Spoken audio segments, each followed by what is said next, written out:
Hello guys, welcome to my channel. Let's study with creative idea. This is Simran and today we are going to discuss about our One More National Festival 26 January Republic Day. यानी कि आज के video में हम अपने एक और राष्ट्रीय छुट्टी 26 जनवरी गणतंत्र दिवस के बारे में चर्चा करेंगे। तो चलिए बिना टाइम वेस्ट किए आज की वीडियो शुरू करते हैं। Republic Day is a national holiday in India when the country marks and celebrates the date on which the Constitution of India came into effect on 26 January 1950, turning the nation into a newly formed republic. यानी कि गणतंत्र दिवस एक भारत के लिए राष्ट्रीय छुट्टी का दिन है और इस दिन जो पूरा भारत है हमारा 26 जनवरी 1950 में जो हमारा संविधान लागू हुआ था उसकी खुशी हर साल बनाता है।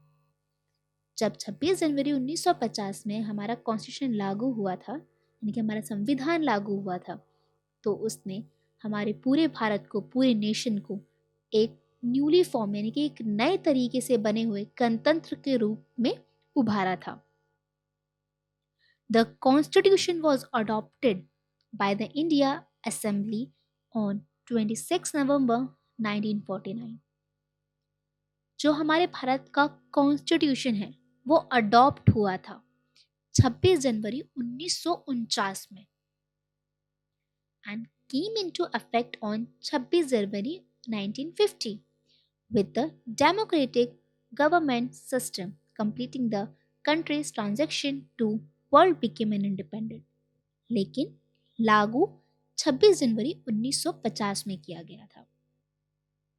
Republic 26 January was chosen as the date of Republic Day because it was on this day in 1930 when the Declaration of Indian and Independence in Poon Swaraj was proclaimed by the Indian National Congress। अब आप सबके दिमाग में एक सवाल आ रहा होगा कि जब हमारा संविधान 26 जनवरी 1949 में बनके तैयार हो चुका था तो उसे 26 जनवरी 1950 में क्यों लागू किया गया। 26 जनवरी ऐसा क्या था उस दिन, ऐसा क्या हुआ था और वैसा कौन सा स्पेशल दिन था जो उस दिन का वेट किया गया। तो मैं आपका ये डाउट क्लियर कर दूं, आपके दिमाग में जो सवाल आ रहा है उसका मैं आंसर दे देती हूँ कि 26 जनवरी 1930 में इंडियन नेशनल कांग्रेस ने हमारे भारत को पूर्ण स्वराज घोषित किया था। पूर्ण स्वराज घोषित करना यानी कि अपने आप को एक सॉवरेन कंट्री बताया था, यानी कि 1930 में भारत अपने अंदरूनी और बाहरी फैसले खुद लेगी, उसे ब्रिटिश शासन की ज़रूरत नहीं है अपने अंदरूनी और बाहर के किसी भी डिसीजन को देने या लेने के लिए। तो इसीलिए हमारे कॉन्स्टिट्यूशन को लागू करने के लिए 26 जनवरी का वेट किया गया और यही रीज़न है कि 26 नवंबर 1949 में कॉन्स्टिट्यूशन रेडी होने के बावजूद इसको लागू किया गया 26 जनवरी 1950 में। तो इस स्लाइड में मैंने आपको एक कंक्लूजन दे दिया है। अब हम चलते हैं रिपब्लिक डे की हिस्ट्री की तरफ। India achieved independence from British Raj on 15 August 1947 from the Indian Independence Movement। India को अपनी आज़ादी 15 अगस्त 1947 में मिली थी ब्रिटिश राज से और उसके लिए इंडिया ने इंडिपेंडेंट मूवमेंट भी किए थे। The independence came through the Indian independent act 1947। जो हमारे स्वतंत्रता है, जो हमारी इंडिपेंडेंस है, वो इंडियन इंडिपेंडेंस एक्ट 1947 के द्वारा आई है। An act of the parliament of United kingdom that partitioned British India into the two new independent domain of the British Commonwealth। यानी कि ये एक्ट है पार्लियामेंट ऑफ यूनाइटेड किंगडम का, यानी कि यूके का पार्लियामेंट है जिसने ब्रिटिश इंडिया को दो नए डोमेन्स में बांट दिया। India obtained its independence on 15 August 1947 as a constitutional monarchy with George VI. जब इंडिया आज़ाद हुआ था तब एक मोनार्की में आज़ाद हुआ था और उसमें राजा थे जॉर्ज सिक्स। उस टाइम जब हमारा भारत आज़ाद हुआ था तब वो डेमोक्रेटिक नहीं था, यानी कि जैसे आज के टाइम पे आप अपनी गवर्नमेंट खुद चुन सकते हैं, वो वैसा नहीं था। जब हमारा भारत 15 अगस्त पे आज़ाद हुआ था तो वो मोनार्की था, यानी कि उस टाइम भी वो राजा के अंडर था और राजा थे उस टाइम के George six. The country though did not yet have a permanent constitution. Instead, its laws were based on the modified colonial government of Indian Act 1935. जो कंट्री है उसके पास कोई परमानेंट कॉन्स्टिट्यूशन नहीं था। उसके जितने भी लॉ थे वो बेस्ड थे मॉडिफाइड कॉलोनियन के, जो कि थे गवर्नमेंट ऑफ इंडियन एक्ट 1935 के। ऑन 29 अगस्त 1947 में a resolution was moved from the appointing of drafting committee.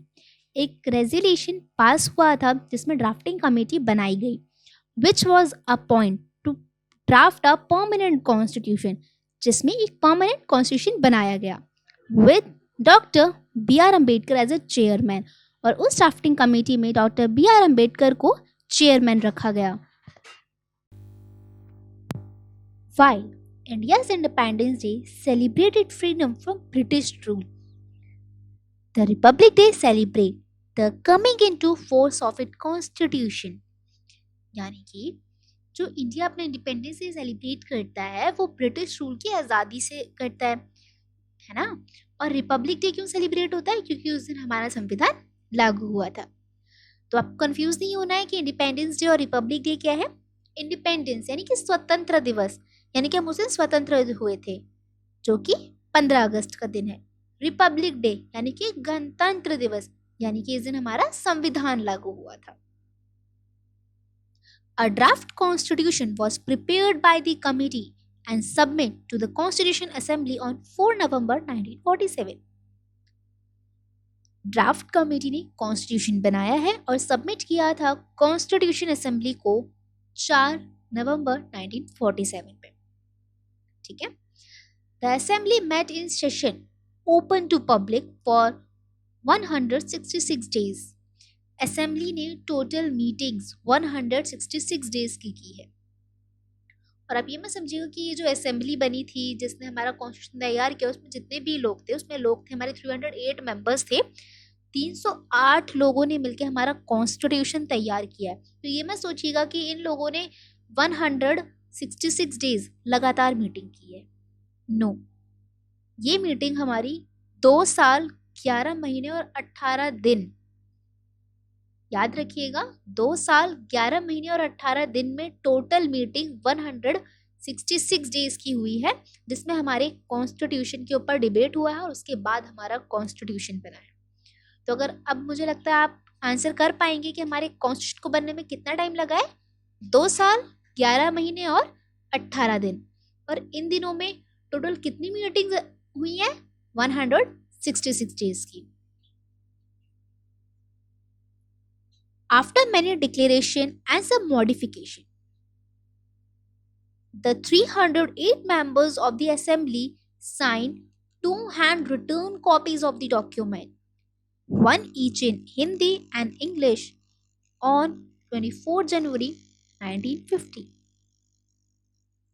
2 days later, which was on 26 January 1950, it came into effect throughout the whole nation.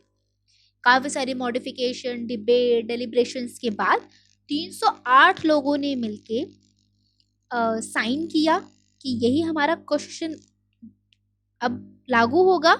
और 2 हाथों से लिखा हुआ, ये कोई टाइपिंग नहीं था, कोई मशीन का यूज़ नहीं किया गया, हमारा कॉन्स्टिट्यूशन हाथों से लिखा हुआ कॉपी है।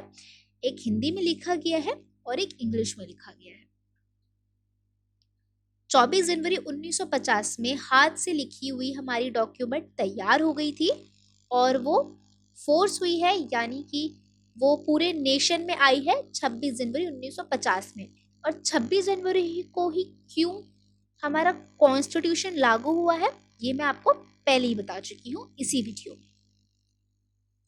On that day, Dr. Rajendra Prasad, being his first term at office as President of the Union Nation, इसी दिन डॉक्टर राजेंद्र प्रसाद ने अपने फर्स्ट ऑफिस मतलब जैसे प्रेसिडेंट ऑफिस का इंडियन यूनियन का स्टार्ट किया था। और आपको मैं बता दूं, हमारे देश के first president doctor Rajendra Prasad थे। तो आप लोग मुझे कमेंट बॉक्स में कमेंट करके बताएंगे कि हमारे देश के फर्स्ट पीएम यानी कि प्राइम मिनिस्टर कौन थे। The Constitution Assembly became the Parliament of India under the transition provision of new Constitution। यानी कि जो कॉन्स्टिट्यूशन असेंबली हमारी बनी है, जो पार्लियामेंट में आई है, वो भी न्यू कॉन्स्टिट्यूशन के तहत ही आई है। On the eve of republic day the president address the nation. Republic day के दिन जो हमारे प्रेसिडेंट है वो एड्रेस करते हैं नेशन को। जिस तरीके से इंडिपेंडेंस डे में प्राइम मिनिस्टर एड्रेस करते हैं नेशन को, उसी तरीके से रिपब्लिक डे पर प्रेसिडेंट एड्रेस करते हैं नेशन को। तो अब हम इसको सेलिब्रेशन के रूप में पढ़ेंगे कि प्रेसिडेंट कहाँ एड्रेस करते हैं हमारे नेशन को, कहाँ पे वो सेलिब्रेट होता है। तो ये सारी चीज़ें हम सेलिब्रेशन की स्लाइड पे देखेंगे। The Delhi republic day parade is held in capital New Delhi and is organised by the ministry of defence. तो आप समझ गए कि कहाँ पे होता है, न्यू दिल्ली, हमारे इंडिया की कैपिटल न्यू दिल्ली में रिपब्लिक डे की परेड की जाती है और इसको ऑर्गेनाइज करने वाले होते हैं ministry of defence. Commencing from the gate of Rashtrapati Bhavan Raisina hills on Rajpath past the India Gate. Rashtrapati Bhavan से लेकर इंडिया गेट तक हमारी ये परेड होती है। This event is the main attraction of India's Republic Day celebration and lasting for 3 days। ये basically क्या है, क्यों होती है, क्या अट्रैक्ट करती है, रिपब्लिक डे अट्रैक्ट करती है। The parade showcased India defense capability, culture and social hierarchy। इस परेड में इंडिया की डिफेंस कैपेबिलिटी दिखाई जाती है, सोशल हायरार्की दिखाई जाती है और कल्चर दिखाया जाता है। 9 to 12 different regiments of Indian Army in addition to the Navy and Air Force with their band march past in all their finance and official decoration। 9 से 12 अलग अलग इंडियन आर्मी, नेवी और एयर फोर्स यहाँ decorations मतलब यहाँ के आके अपना परेड में पार्ट लेते हैं, डेकोरेशंस वगैरह वो लोग देखते हैं। The president of India who is the commander in chief of India arm force take this salute.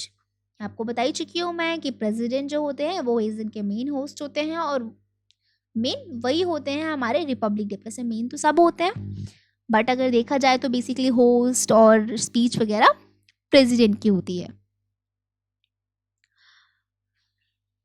और इसी के साथ हमारी ये सेलिब्रेशन स्लाइड भी फिनिश होती है। Now we move on award distribution कि रिपब्लिक डे 26 जनवरी पे कौन कौन से अवार्ड डिस्ट्रीब्यूट होते हैं। On the eve of republic day the president of India distribute Padma awards to civilian of India every year. Republic day पे जो हमारे इंडिया के प्रेसिडेंट है वो पद्म अवार्ड इंडिया की जितने भी सिविलियंस हैं जिनको मिलना होता है वो उनको हर साल देते हैं। These are the second highest civilian award in India after Bharat Ratna. Bharat Ratna top पे आता है, अवार्ड्स की बात आए तो भारत रत्न टॉप पे आता है और उसके बाद पद्म अवार्ड आते हैं। These award are given in 3 categories। 3 category में ये दिए जाते हैं।